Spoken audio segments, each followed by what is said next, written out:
Average Joe stays broke because he thinks that the primary purpose of money, like he thinks the way you get rich,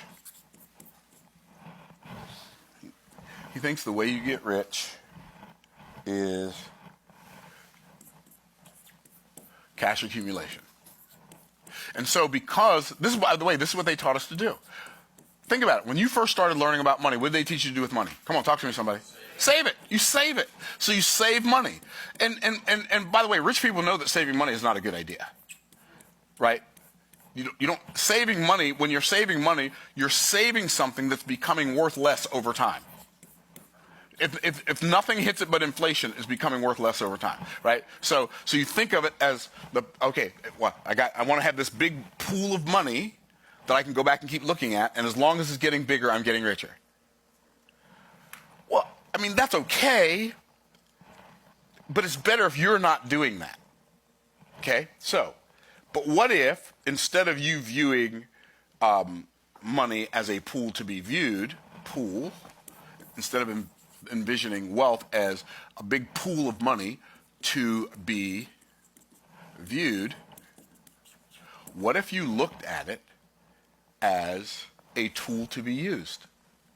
So this is cash accumulation, right? And that's what most people think is wealth. But I submit to you, I would rather, I'm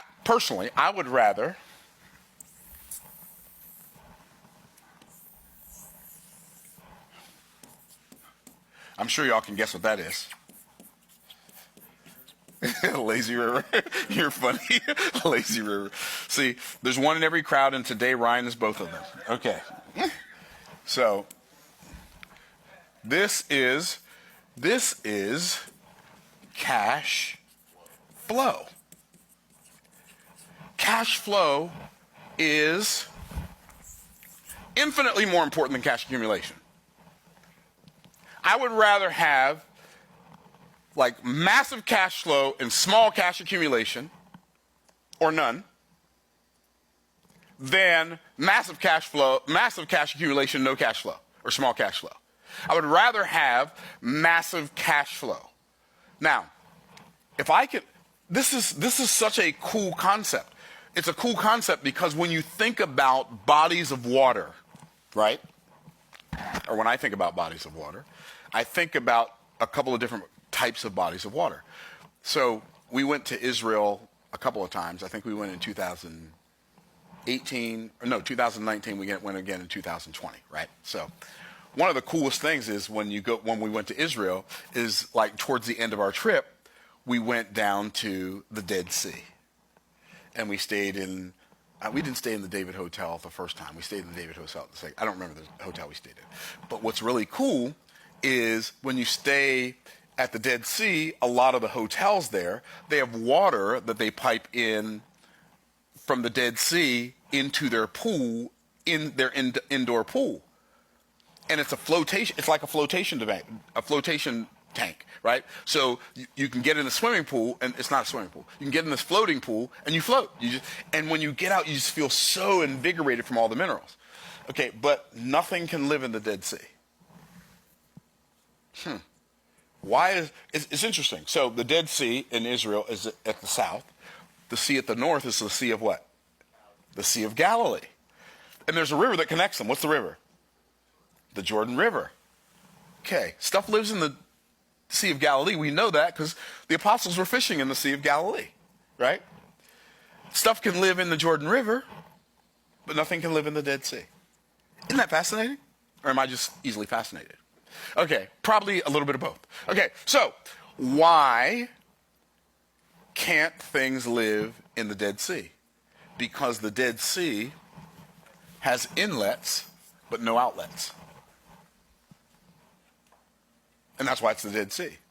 And I promise you, if your money has inlets and no outlets, your money is going to turn into a Dead Sea of cash accumulation. And I know a lot of people who have big cash accumulation, small cash flow, and they struggle financially. Why? Because all their money's tied up in a retirement account, or all their money's tied up for future use where they might or might not live long enough to use it. So cash flow is more valuable than cash accumulation. And if you can get cash flow and cash accumulation, that's better. But if I can figure out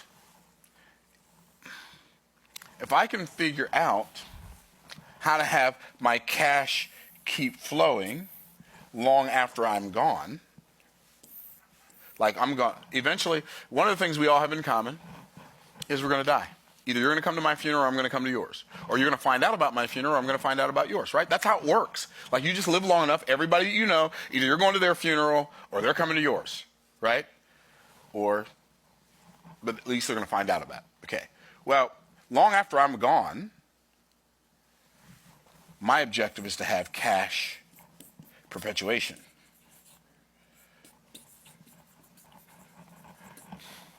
And my cash perpetuation is going to be determined by what I do with the cash flow and the cash accumulation while I'm still here.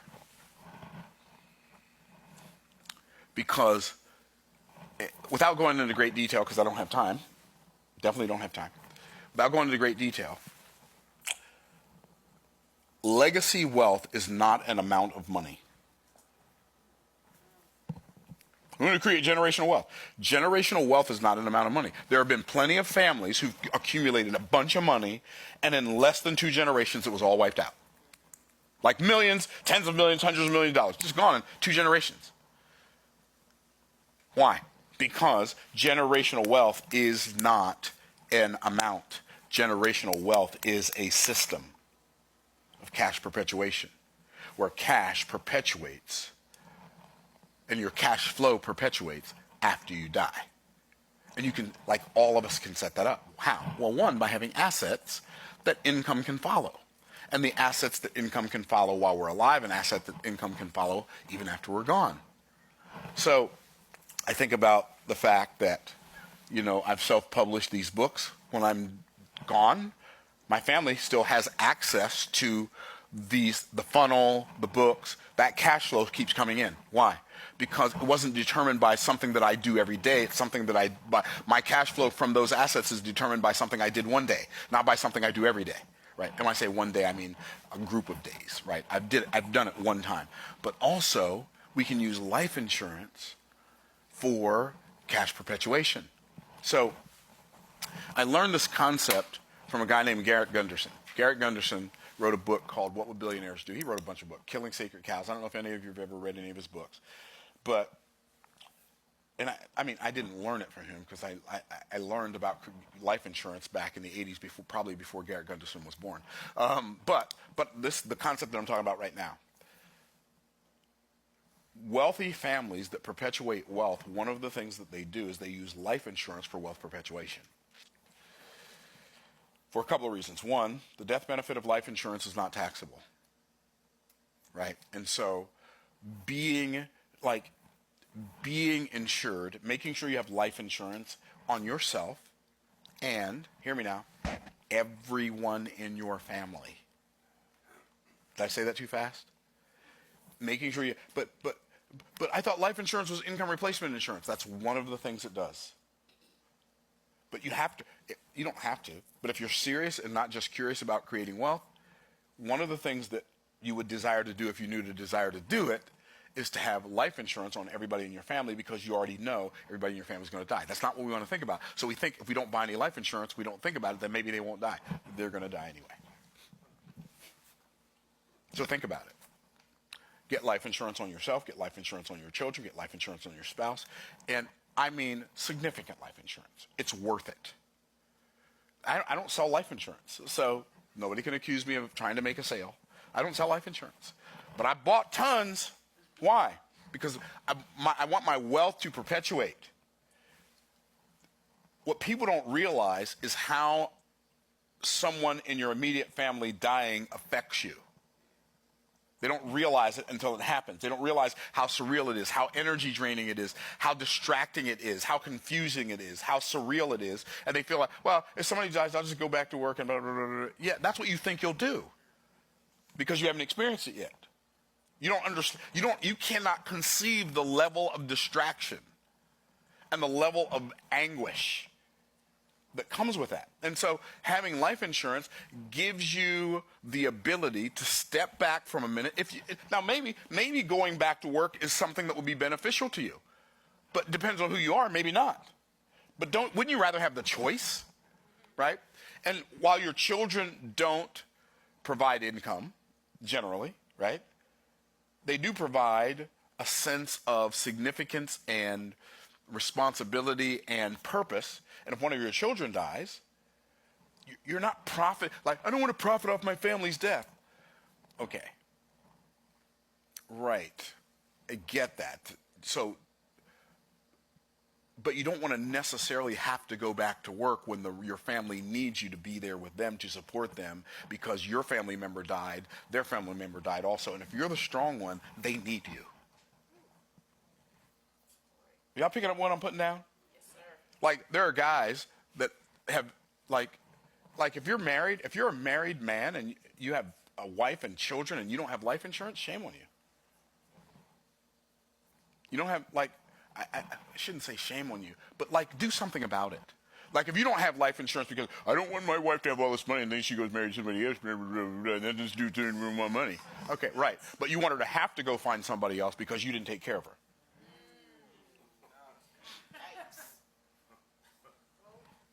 Did I come out swinging too hard? Right. Well, my wife doesn't generate any money, so I don't need life insurance on her. Right. So you're going to leave your children at home and go back to work when their mom dies because you can't stay home with them and encourage them and strengthen them and bless them with your presence in the hardest time in their life because you didn't have enough foresight to have life insurance. All I'm saying is let's stop pretending that we're not going to die. And let's act like the clock is ticking and we're all expiring. And if you will set up your life where you prioritize this as step one, this is step one, this is step two, and this is step three, then you can create generational wealth. This is Wealth Building 101. Let me say this, though. And I'll talk more about this in another video. How much cash flow you create, how much money you accumulate doesn't determine how wealthy you are. Like, wealth is not money. I did a whole video on this already. I forgot about that. I did a whole video on this already called Wealth is Not Money. Or Money is Not Wealth. Money is not wealth. What is wealth? Wealth is your ability. Whose ability? Everybody tap yourself on the chest. Say, my ability. Wealth is your ability to create value for someone other than yourself. That's wealth. And when you can create value for someone other than yourself, you're wealthy.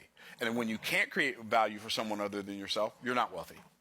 So this is my Wealth Building 101 video. Hopefully it'll help you in some way, shape, or form to make a decision to increase your cash flow and your and prepare your cash perpetuation. So eventually, when you accumulate a bunch of cash, it's not flushed down. So, by the way, let me say this. When I talk about cash perpetuation, it's not enough just to have life insurance and just to have assets. You have to raise up children who you teach to be financially literate, who understand these principles, so that when you die, they don't decimate the wealth, they perpetuate the wealth.